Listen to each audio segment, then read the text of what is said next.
The polls are not looking good for Kamala Harris. Fact is, many of the state polls and national polls are starting to shift in favor of former President Trump, and it's looking like he could possibly be our next president. So why is that? We're going to get into it. Personally, I believe it's a host of reasons. Simply put, Trump speaks more, Trump attacks more, and those attacks are hitting home.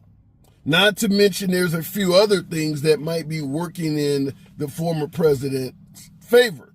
Number one being the economy. I think it's safe to assume far more Americans view Trump favorably in managing the economy than Kamala Harris. Fact is, Kamala Harris has a large amount of unknown additives about her. A lot of folks don't know necessarily what she is capable of. So they're going to attribute perceived failures of the Biden administration to Kamala Harris. Does she deserve that? We can discuss it. But fact is, she is going around hosting interviews suggesting that she would do nothing different than President Biden, and also saying that she was involved in all of the major decisions. So if Biden is screwing up the economy and she is stating that she was involved in all the decisions, then she kind of deserves credit. I don't know who advised her to say that, but she's done it numerous times and she should take some criticism for it, which it does appear as if she is. But the economy was something we have been discussing for the entire Biden administration. There's a lot more affecting Kamala Harris negatively in the polls than just the economy. Number two, I would say right off the bat is her likability. Fact is, among Trump supporters, his likability is sky high. Simply put, they love the man. They had 9 other choices among Republicans, the likes of Ron DeSantis, Vivek Ramaswamy, Tim Scott, Chris Christie, Nikki Haley, you name it. They chose Trump by a wide margin. They chose Trump by a wide margin. If you had 9 other Democrats, you think the Democratic Party would have chose Kamala Harris by a wide margin? The simple answer is hell no. That's why a lot of folks are suggesting the only reason why she became the nominee is due to the fact that she didn't have to go through a voting process. So when I talk about likability, we're going to suggest right off the bat that folks who are voting for Trump are doing so because they like the direction of America that Trump is promising. Folks who are voting for Kamala Harris are predominantly doing so because they don't like Trump. I don't submit to you at all that there's a hell of a lot of we love Kamala Harris voters. It's mostly consisting of anti-Trump voters. So not having a strong likability factor is probably not helping Kamala Harris out at all. I'd say you probably would have gotten a much stronger factor with someone like Michelle Obama if you want to compare her to another woman of color. But I don't think the likability factor for Kamala Harris is that great.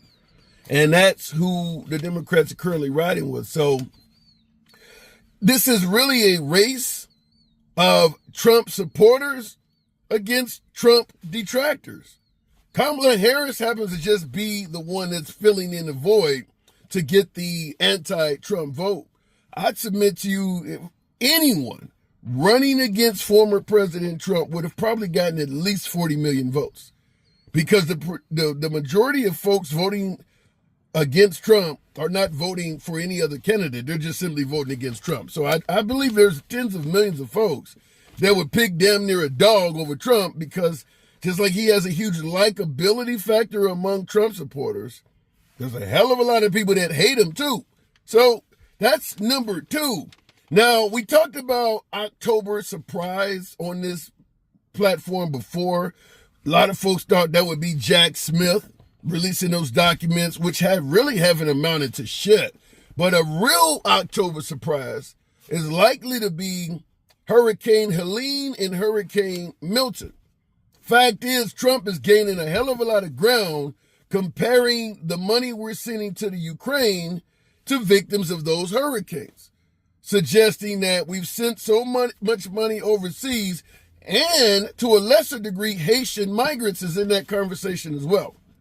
So Trump has convinced a lot of suffering Americans that we have placed our money in the hands of Ukrainians and illegal immigrants, and now there is no money for suffering Americans. Now, I'm going to tell you right off the bat, my analysis is this is patently false, but it doesn't matter if it's true or false. Perception is reality, and the people on the ground in North Carolina and Florida perceive his statements to be true. So that's going to lead to folks upset with the Biden-Harris administration. And the polls show, particularly in North Carolina, which was beginning to be a very close state, that it is having an effect. And North Carolina, the western side of that state, was hit really, really hard by Hurricane Helene. And Trump folks are on the ground saying that, the $750 that FEMA gives you is the only thing they're going to give you, even though you lost your house. All of that is not true. $750 is what they give you as a startup to purchase essentials like food, baby formula, and things you really need. You can apply for more and get significantly more than $750. Now, Trump has been president. He knows that. But do you really have to tell the truth if the people will accept whatever you want them to? And the people are accepting it. So Trump is going to run with it.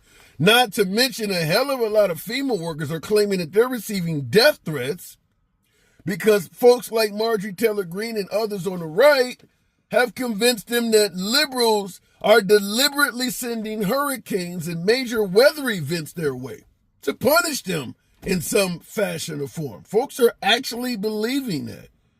This stuff is helping Trump. Like I said, perception is reality. The hell with what's true or not. People believe this stuff is true.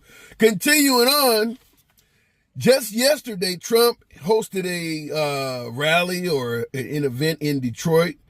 And while in Detroit, he stated, if you vote for Kamala Harris and she becomes president, every city in America is going to look like Detroit. Now, we know Detroit's lost a lot of its auto industry. There's a hell of a lot of boarded up houses. Crime is rampant in that city. And he's, once again, perception is reality, convincing folks that Kamala Harris would essentially destroy America. That's not likely founded on any reality, considering we don't know what Kamala Harris is capable of because she's never really governed the country. But people believe it. So it's going to work. Also, he's going to Aurora, Colorado today, a state, or better yet, a city that recently had immigrants going into some apartment complexes with long rifles, terrorizing the citizens of those apartment buildings. And he is stating while there that Aurora, Colorado is being, quote unquote, overrun by immigrants. Now, the mayor of Aurora, Colorado has stated what Trump is saying is patently false. They're not being overrun by immigrants. But, as I stated, perception is reality. This is what's helping Trump in hurting Kamala Harris. Trump is throwing out all of these wild attacks where Kamala Harris is likely trying to keep things more in the civil state. She's not saying anything wild like this. I mean, she's not getting up there and saying what, Biden once said about Mitt Romney. If you elect, they're going to keep y'all back in chains. She's barely even touting Project 2025. Meanwhile, Trump is portraying her to be damn near Satan. So if he keeps attacking at this level and she continues to be somewhat restrained compared to him, she could very well lose. I mean, because this stuff he is saying is having an effect. We talked about the Haitian migrants eating cats and dogs on a few videos previously.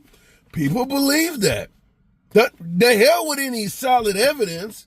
People believe that you got 20,000 migrants in this small town. Their culture is eating cats and dogs, and somehow, some way, they are all savvy enough, intelligent enough to keep it hidden from any video cameras. And people actually believe that.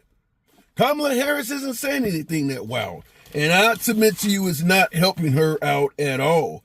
Now, in addition to the way he's portraying America's treating the hurricane victims, that Ukraine stuff is really also really hurting the Biden-Harris administration. Now, make no mistake about it, when Trump was running against the other 9 Republicans, as I said, Vivek and Ron DeSantis and all of them, when they had their debate where Trump did not attend, they were asked, if you became president, would you continue supporting Ukraine? All of them raised their hand. All of them did.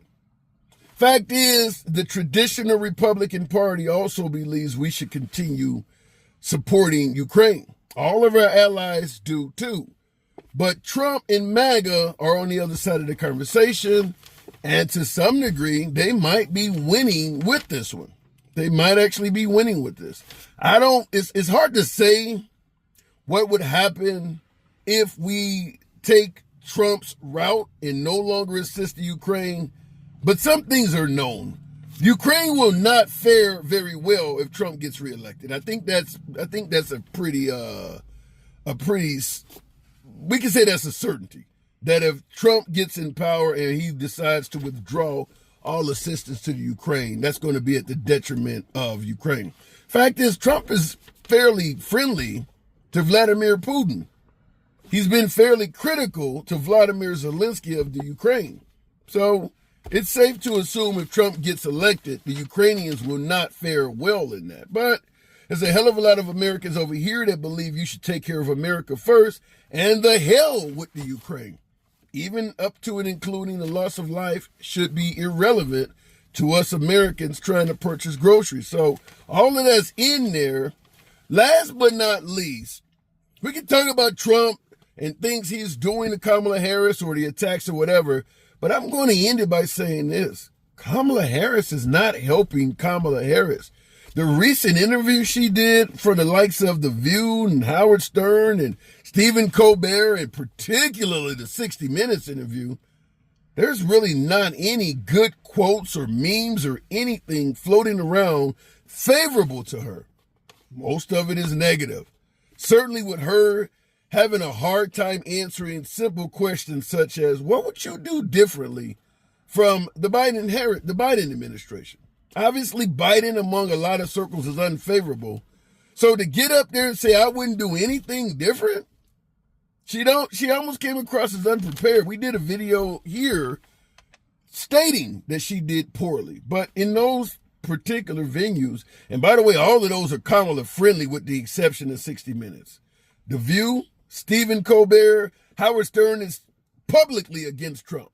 All of those venues, and she also did another interview on one of the bigger podcasts, a female podcast, but all of that stuff was favorable to her, and she still didn't come across as doing all that well. So Kamala Harris is not helping Kamala Harris, and the polls would suggest that. Now, last but not least, these last 25 days or so, Barack Obama, who is an excellent speaker, is going to be doing day in and day out rallies on behalf of Kamala Harris. I don't know if it's going to have a serious effect because it's going to be doing them in mostly friendly venues. Do not know how much those rallies and speeches are going to be portrayed on a public forum. Now, you say, let's say, for instance, cable news. If Barack Obama gets up there and states things that really resonate with the people, you're not going to hear that on Fox. They're not even going to play it. So if you are an on-the-fence voter, but you prefer right-wing media, if Obama's making points, you're not even going to hear about them. So whereas because Trump is valuable in terms of clicks and ratings, CNN and a lot of left-wing networks still play him because he says things that are wild and people want to hear it. I mean, the Haitian migrants, most liberals don't believe that, but it certainly was played on liberal networks. But if Kamala Harris gets up there and talks about Trump is promoting Project 2025, Fox News is not going to play that. So Kamala Harris has a hell of a hill to climb up with only 20 some odd days left. What do you folks think? Where do you see the direction of this race taking? Do you think Trump is indeed going to pull it out? Or do you believe the polls might be wrong and Kamala Harris is further ahead than people are suggesting? Last but not least, What is it about either one of these candidates that makes you feel like they are either the right direction for America or flat out the wrong one to choose? Let your boy know in the comments. As always, smash that like button, subscribe to the channel, and I'll see you in the next video.